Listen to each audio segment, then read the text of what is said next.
Patikrinom šiandieną Kaune Mercedesą 2014 metų 212 kėbulę faceliftinį modelį, baltos spalvos, variklis 2.2 litro, OM 651. Kėbulas, tai iš kėbulo turim dažytas kapotas, dažytas kairys visas šonas, galinis bamperis dažytas, taip pat dažyta arkutė, iki čia kažkur, ir dažytos šios durelės. Bet dažymai visi atlikti tikrai labai kokybiškai,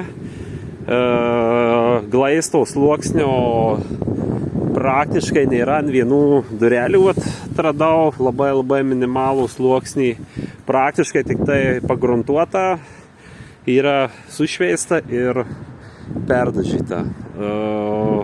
Pats automobilio rida 206 000,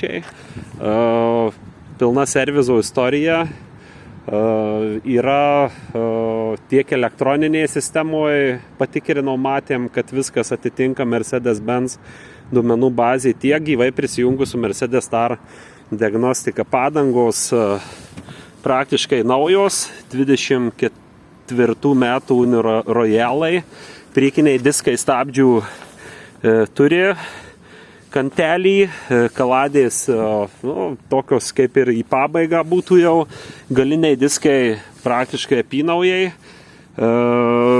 salono būklė, salonas praktiškai idealus visas, sėdynės, tikrai viskas atitinka ridą, tiek priekinėje automobilio dalyje, tiek ir galinėje. Bagažinės skyrius.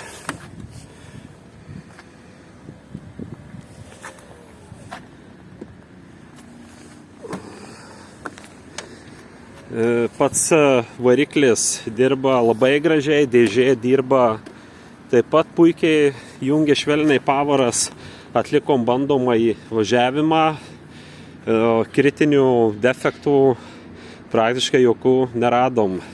Neskaitant dažyto kėbulo, bet šiaip rekomenduosim automobilį pirkti.